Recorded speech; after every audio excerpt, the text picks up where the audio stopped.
Chapter 28 discusses token economy, group contingencies, and contingency contracts. All of these are specialized interventions that could be used to either increase specific behaviors or decrease problematic behaviors. One of the things I want you to keep in mind as we go through this section is that even though these procedures seem fairly complex, they all consist of components of behavioral interventions or procedures that we've already talked about. So for example, differential reinforcement will come up in these interventions. Conditioned reinforcers will come up. So again, even though they're complex, look at their component parts. So first, let's focus on token economy.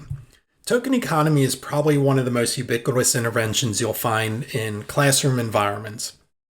However, I would venture to say that the success to which these are actually implemented or the accuracy with which are implemented can sometimes be lacking. Nevertheless, token economies can be very effective. They can actually be used to increase appropriate behaviors as well as decrease problematic behaviors, depending upon how you set up the contingencies. Another thing about token economies is that they can actually be set up and scaled across a larger environment. So you might have a token economy that runs for the entire classroom or for an entire group home of individuals with challenging behavior, for example. So token economies are really flexible and can be very effective. I urge you, however, to pay special attention to how they're arranged because they can get very complex. And what I see out there in practice is an attempt at a token economy, but there's some pieces missing. So by definition, a token economy is a set of contingencies involving the use of condition reinforcers, those are going to be the tokens, which are later exchanged for other reinforcers, known as backup reinforcers. Token economies have three components: target behaviors, whether we're increasing or decreasing target behaviors, the tokens, sometimes they could be points that the participants will receive for either emitting target behaviors or abstaining from challenging behaviors, and then a menu of backup reinforcers. So these are sort of the three major components. The underlying mechanisms that go into a token economy include the concept of condition reinforcement. So we talk about tokens acquiring reinforcing properties because they could be exchanged for backup reinforcers. One of the things that you'll see as we go through the discussion of token economy is that there are a couple contingencies. One is going to be a contingency for earning a token. The next contingency is exchanging the tokens for some backup reinforcer. So one of the important pieces of a token economy is that the tokens in and of themselves actually may have to be conditioned. So imagine if you're working with a new individual and they've never had exposure to a token economy. The tokens in and of themselves are meaningless. They're only going to acquire reinforcing properties if we go through some process of conditioning them. And I'll talk about that later. So just keep that in mind for now. Another underlying mechanism is generalized reinforcement. So the tokens actually substitute for a variety of backup reinforcers, and they're not dependent on any particular establishing operation. So hopefully, if we establish the tokens as being reinforcing, we can use them to reinforce a wide range of behaviors or reinforce the absence of behavior. Delayed reinforcement is another mechanism that applies within the token economy. The token exchange is a delayed form of reinforcement. We use the tokens to bridge the delay between a target behavior and the actual primary reinforcer or backup reinforcer. Right? So tokens are great because if we notice that a student emits an appropriate behavior, or maybe after a certain time period we've observe them not engaging in problem behavior, we could deliver the token very quickly. And that again, if it's a condition reinforcer, will reinforce whatever behaviors have happened immediately. And then, of course, we're going to, at some point, allow the student to exchange the acquired tokens for some larger reward. So there are multiple contingencies at play here. So what are the specific components? Well, of course, we have the target behaviors, and I want to emphasize that the token economy could be as simple as if a student hands in his or her homework every day during the week, they will earn tokens, and at the end of the week, they could exchange them.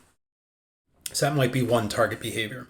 But they could also be more complex, that if student abstains from disruptive behavior, aggressive behavior, and engaging in vulgarities, as well as hands in his or her homework, then they could earn a token reinforcer, right? So there we actually have multiple contingencies or multiple target behaviors, all of which can be addressed via a token contingency. The reinforcers in a token economy, as stated, include token reinforcers, and there's other condition reinforcers, and backup reinforcers. This is where I start to see token economies break down in some practices, those that are designed by non-behavior analysts. So in reality, or best practice would be that tokens are whatever you would like them to be. Often we will individualize them for a particular client. So if, for example, a client enjoys a cartoon character, maybe we have poker chips with that cartoon character's face on it, right? So we're just individualizing the tokens to make them more motivating, perhaps, beyond the conditioned properties. But tokens can be poker chips, points. We could print out fake dollar bills, use monopoly money, something that's going to be appealing to the individual. The backup reinforcers should be kind of expansive. We should have a menu of backup reinforcers. Not only that, when we start to talk about the economy or the exchange rate, we want to arrange the backup reinforcers such that we avoid an all or nothing contingency.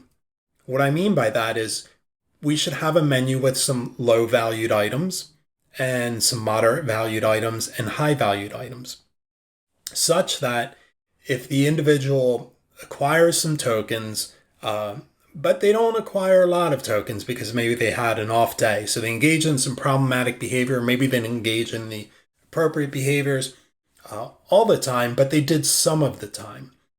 If the backup menu is expansive, it at least allows the individual to contact some reinforcement, as opposed to if they made a couple mistakes through the day, there's only one item on the backup menu and they lost access to it, right? So hopefully that makes sense. We want to make sure that the menu of backup reinforcers allows for the individual to contact some reinforcement for the appropriate behaviors that they engaged in, but also remain motivated to continue to do better in the days that come because there's maybe a high valued item that they would like to earn. Okay. So then we get into the contingencies. The contingencies are behavior token, right? So what behaviors have to occur or not occur in order to earn a token? This is a positive reinforcement contingency, or even more specifically, a DRO contingency, if we are basing it on time. So let's just say, for example, we're doing a token economy on a problematic behavior, and we set up a DRO contingency where the individual will earn 1 token for every 30 minutes that they abstain from disruptive behavior. So that's a DRO contingency. Right? Every 30 minutes, as long as they're abstaining from disruptive behavior, they will earn a token. In another example, it might be a specific behavior that we want to see. So each time the individual engages in sharing with a peer, a token will be delivered. Right? So the behavior can be something we're looking to increase or decrease or some combination of both, depending upon how complex we would like to get. Another contingency between the behavior and the token may be a response cost. Now, we've already covered response cost, and it is essentially a negative punishment procedure. So in this case, we could arrange a contingency whereby the individual is earning tokens for some behaviors, and if they engage in other behaviors, like problematic behaviors, perhaps they lose a token or multiple tokens. And I want to again emphasize the sort of economy of it, that there can be one token earned or versus two tokens earned or versus one token lost or 5 tokens lost, depending on the severity of the behavior or the importance of the behavior. So we could get very complex, but let's just keep things simple for now. The next contingency is the token backup exchange. How often do we exchange the tokens for backups, and what are the value of the backup reinforcers? So again, it's a positive reinforcement contingency, but we need to schedule these token exchanges at an appropriate time and make sure, again, as I mentioned, that there's perhaps a menu of reinforcers, some low-valued, moderate, and high-valued items. Okay, so let's look at those contingencies in terms of reinforcement schedules. So for the behavior token contingency, token delivery could be interval-based, as I mentioned, that would be a DRO, or it may be ratio-based, based on some behavior that we're seeing, an appropriate behavior. The token backup exchange could be, or should be interval-based. So that is, periodically, across a time period, let's just say in a day, we are going to offer the individual a chance to exchange his or her tokens. So let's think about this logistically. If I'm running a token economy across a school day, I may set up token exchanges for lunchtime and maybe at the end of school. That may be one possibility. Another possibility or consideration may be if we don't think the individual, or individuals for that matter, can wait that long for a backup exchange, we could schedule them more frequently, right? So we could schedule them every hour. So they're earning tokens across an hour, and they exchange them at the end of the hour. So this is where we get into the complexities of how to design a good token economy. And these things are individualized, right? There aren't necessarily rules for each individual. We have to obviously understand the individuals with whom we're working and design these schedules, and we may have to tweak them across time. So the exchange is going to be interval based, right? That we're going to allow the individual time to exchange their tokens. It could be once a day, it could be multiple times per day. The backup exchange rate is a ratio schedule. So that is on the menu of backup reinforcers, what is the value of each item in tokens? So if I were working with, let's just say, school-age children, and I was setting up a backup reinforcer menu, I'm going to have some low-valued items, so maybe some fun pencils or erasers that the individual, if they, let's just say they have a possibility of earning 100 tokens across a day. Those items might be, making this up, 10 tokens or 20 tokens. Then I may have some moderate ranged items. Let's just say there are folders with various cartoon characters on it. Those might be 50 tokens. And then I may have some larger backup token that, the student gets to watch a movie, and that may be 100 tokens. So again, what I'm doing there is I'm trying to arrange it such that if the individual does well some of the time, there's still something to earn. But you want to make sure that menu places the most desirable items at the highest value. such that the individual is always motivated to try to get the highest value out of it. Okay, so hopefully that makes sense and highlights the sort of complexity or the complex considerations we have to go through to devise these carefully. The advantages and disadvantages of a token economy. So there are a lot of advantages: that it's an efficient method for delivering reinforcement, right? The tokens are not intrusive. We could deliver them in a classroom to multiple students across the day.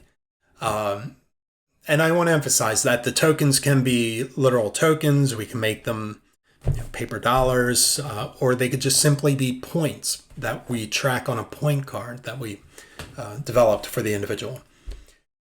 Token economies accommodate a wide variety of contingencies. I've already mentioned that. The DRO, you can include a response cost if needed, reinforcers, different schedules, and so forth. And they allow for management of a wide range and a large number of target behaviors. Now, of course, we don't want to get so complex that it's too hard to run the intervention. I've actually worked when I was in graduate school for an agency that used a large-scale token economy based on point values, and some of the consumers who were served by this agency were more savvy at the token economies than the staff were. And they literally would manipulate the staff to award more points or not deduct points and a variety of other things. So it was a mess and we had to go through and make some changes to it. But nevertheless, we don't want the token economy to be so complex that we can't follow it consistently. And that perhaps the most significant advantage is the tokens serve as condition reinforcers. They can bridge the time between the occurrence of target behaviors or targeted responses and the delivery of reinforcers. The disadvantages, although minor, are the complexity, and they can be costly, particularly if you're using a menu of items that you have to literally go out and buy. The token economy can get extremely costly. So imagine if you're consulting to a residential care agency that serves 50 individuals, all of whom participate in an agency-wide token economy. And you're, on your highest value items, you have video games or something like that. That's going to cost a lot of money. So what I like to do when I design these is try to be as creative as possible. Sometimes you could find reinforcers that don't require a lot of money, or any money for that matter.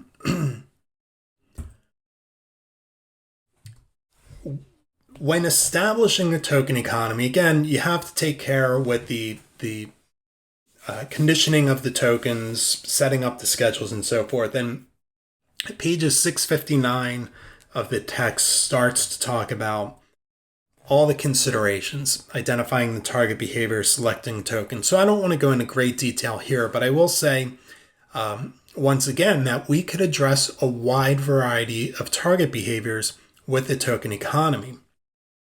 Once again, I would urge you to start simple and make it more complex if needed. So you're probably going to start with maybe a problem behavior to decrease and maybe a adaptive behavior to increase. So start to think about target behaviors, the reinforcers you're going to use. Again, you want to have a nice menu, so maybe you run a preference assessment before setting up that menu. And then think about the contingencies. The next thing you may have to do is establish the tokens as backup reinforcers. Again, for some individuals we work with, they may never have contacted a system of money or a token economy for that matter. So we can't just start delivering tokens and expect that they're going to serve as condition reinforcers. So to establish tokens as condition reinforcers, we could take a variety of steps. One might simply be to provide some tokens freely, maybe on a non-contingent schedule, and then set up an exchange where they could exchange for a backup reinforcer. We may have to do that a couple times so the individual contacts a contingency, or let's just say an experience where they've acquired some tokens and then they exchange them for something that is highly motivating.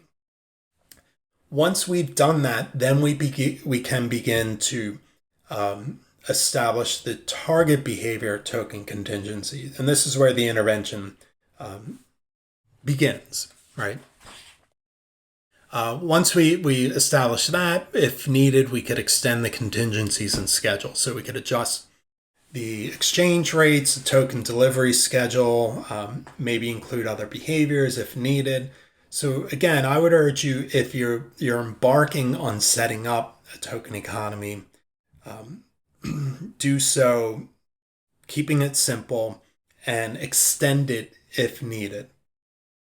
And don't use the token economy just because that's something that a lot of folks use, say, in a school system. Use it because you think it's necessary. And again, I would say that the reasons it might be necessary is because you want to use token reinforcement because providing other reinforcers is intrusive or disruptive to the ongoing setting. That might be the first consideration I make when utilizing a token economy. Another thing might be I want to have one intervention that addresses a couple different behaviors as opposed to multiple interventions. So, schedule thinning would not be unlike any other schedule thinning process for differential reinforcement. The token delivery, if it's on a ratio schedule, we're simply thinning according to the ratio. If it's an interval schedule, like a DRO, we're thinning the interval. But we could also adjust the exchange, right? So if we're exchanging tokens 4 times per day, schedule thinning might include bumping it to 2 exchanges per day. Even more nuanced schedule thinning might be to adjust the value of the backup reinforcers. So when we're thinning the schedule, there's a lot to think about in terms of how we're going to thin. And I would say it's probably going to be some combination of adjusting the token delivery with adjusting the exchanges per day. Adjusting the value of the backup reinforcers can get a little tricky. So that's token economy. There, again, as I mentioned, there are a couple variations of a token economy. One where instead of tokens being delivered, we track points. Which brings me to another point about the token. Tokens are useful as condition reinforcers if we find the individual benefits, or in other words, is motivated by literally holding the reinforcer or the condition reinforcer. So that is, they seem more motivated when they gain access to the token, as opposed to us as the therapist or maybe a teacher tracking a point on a point sheet, right? So in that sense, they may not have access to the actual condition reinforcer. So tokens are useful for that. But nevertheless, we can set up a point system. Another type of token economy is a level system. So a level system is basically like a token economy, but instead of exchanging the tokens or points for backup reinforcers, each number of points sets somebody on a particular level that's associated with privileges or reinforcers, right? So could be points, as mentioned, a description of a level. It could be level 1, 2, or 3. Could be levels 1 through 5. Again, I think you're getting too complex if you go that route. Or it could simply be red, yellow, green, right? So you don't have to call it level 1, level 2, level 3. You want to make it something that is age appropriate for the individual. But as you can see in this example here, the way I've arranged it is that each level is associated with a certain number of points. So again, the contingency might be that to earn points, the individual has to abstain from problematic behavior. Right? So as long as they've done that and they acquire 200 to 300 points, they have free access to reinforcement, maybe full privileges, they can watch TV, things of that nature. If they do not earn all their points, then maybe they only get 2 to 3 privileges or some reinforcers. If they're on level 1, maybe no privileges. So this is great for, adolescents. I've used stuff like this for adolescents in group home settings where the privileges are sort of in the common area, right? So there's one TV in the group home and the individual could watch as long as they're on level 3. If they're on level 2, they don't get a choice of what they watch, something like that. So it's basically a token economy, but instead of earning reinforcers, backup reinforcers, privileges can be earned by being on a particular level. So token economies, again, are really ubiquitous. You'll find them in a variety of settings. You see them a lot in school settings. But I want you to take care, if you've ever encountered one, to make sure it's set up appropriately. Or if we're consulting to a classroom where there's a token economy, we're not going to go in and just say, oh, well, this is wrong and do our own thing. We want to be sort of collaborative and make sure that we evaluate it appropriately before beginning to make changes to an existing token economy. Okay, another specialized intervention is group contingencies. As you might imagine, group contingencies are useful for addressing the behavior of individuals who are in groups. And there are a couple different types. We're going to focus on 3 of them. So a group contingency is basically a contingency of reinforcement or punishment that's applied to the behavior of more than one person. The variations are based on whose behavior affects the delivery of the consequences and who receives the consequences. So here are the 3 main types. There's an independent group contingency. So this is basically an arrangement in which a contingency is presented to all members of a group, but reinforcement is delivered only to those who meet the criterion.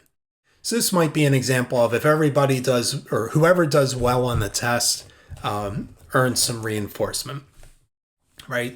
So the criterion of the group contingency is stated, maybe it's documented somewhere, for all members. And if the criterion is met, there's reinforcement for each member who meets the criterion. Those who don't meet the criterion do not earn reinforcement.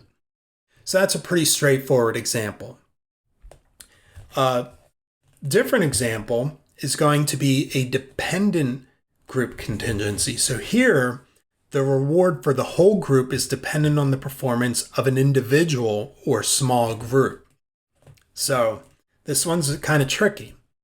That is, an example might be when student 1 finishes, the class will have free time as a reinforcer. So the criterion for the reinforcer is stated for 1 member, and as long as that member meets the criterion, there's reinforcement for the whole group. Another example might be when student 3 earns an A on the test, everybody will have a pizza party, right? So the criterion for reinforcement is for 1 member. The reinforcer is for the group. The next group contingency is an interdependent group contingency. So here, it's going to be one in which all members of the group must meet the criterion of the contingency before any member can earn reinforcement. So, for example, each student must complete 6 of the 10 assignments to earn a pizza party. Criterion is stated for all the members, so each member in the group has to meet it. When criterion is met, there's reinforcement for each member, only if everybody meets the criterion. So group contingencies, obviously, again, can be used to improve group behavior or the behavior of members within a group. So the advantage is that they're efficient. You don't have to individualize these contingencies. For example, we could have a token economy set up for members of a group, but we're going to have different contingencies for each member, and that can be tricky. So a group contingency sets up one contingency for the entire group, and it takes advantage of peer-initiated contingencies without programming for them. However, here's where the sort of disadvantage or main concern comes in. Peer contingencies can be extremely aversive, right? So if we set up a contingency, let's just say in a college classroom where, only as long as the one student who has been straggling all semester earns an A on the next test, some reinforcement will happen. That creates a lot of pressure for that one person. And as mentioned, peer contingencies can be pretty aversive. And there's public identification of poor performers. So that, particularly in this day and age, I think that is a major consideration. And some individuals may not deserve the consequences, right? The classic group assignment where two people actually do the assignment, one doesn't, but everybody gets an A. So group contingencies are interesting. That said, I actually have never really utilized one in any particular setting. But there's enough literature on there to describe their effectiveness. So I encourage you, if you want to set up a group contingency, to look into that literature. Another interesting variation of a group contingency is known as the good behavior game. And I don't think the textbook mentions this, but it's an interesting intervention. Maybe they mention it in passing, but it's an interesting intervention that's been described in a couple different studies. There's one that was published pretty recently, but it can be effective, as you can imagine, for group behavior. So it's often a classroom management intervention that contains an interdependent group contingency in which a group is divided into two or more teams, or the class rather, and the teams are told whichever team has the fewest marks against them at the end wins a reinforcer, right? So you're setting up sort of a game to increase good behavior. So we might have a class split up into, let's just say, two groups, red versus blue, and we are going to provide points for any problematic target behavior that occurs, right? So we monitor behavior and we're adding points if there's problematic behavior. And then at the end, we count up the points, and whoever has the fewest earns some reinforcement. So pizza party or something like that. So game behavior, the good behavior game is very effective. And it's interesting because adding a game component to many interventions seems to add to their effectiveness, or at least the buy-in of the contingencies. Okay, that brings us to contingency contracts. As you might imagine, a contingency contract is simply a contract that states the behavioral contingencies. It's negotiated by two or more people, often a parent and a child, or a teacher and a student, or the therapist and the client. And it could be, again, arranged for a wide variety of behaviors. The main components include the task, right? So that is, the contract needs to specify who's responsible for engaging in a particular task, what is the task, and what's the performance criterion, and when is the deadline, right? So it might be that the student will complete a review paper that consists of these different components and submit it by the end of the semester. And then the consequence also needs to be stated clearly. Who, so what individual is evaluating the performance and delivers the consequences, parent, teacher, therapist, What is the description of the contingency, and what is the schedule of measurement and consequences, right? So how will we know when the person has met the contingency specified in the contract, and when will the reinforcer be delivered? And of course, we have a section to record data or the completion of components of a task or the full task. So it's essentially a contract, and the textbook has a nice example of one on page 673 that contains all the different components, and it's fairly straightforward and simple. Other considerations might be that we want to make sure that the components are described very clearly. If needed, we could include other contingencies, right? So what happens if a deadline's not met? We might want to include that.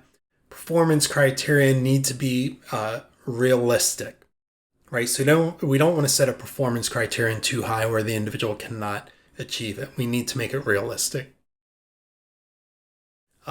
And of course, we can really facilitate the effectiveness of a contingency contract if the individual or the client or the student actually participates in developing the contract. And that's pretty much common practice. Okay, that is it. So there were 3 main interventions talked about here: token economy, group contingencies, and contingency contracting.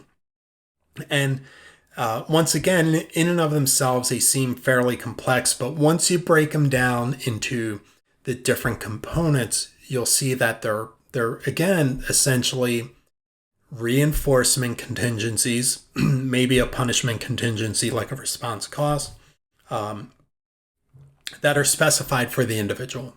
Okay, so that's it. If you have any questions about this chapter, make sure you ask during our meeting.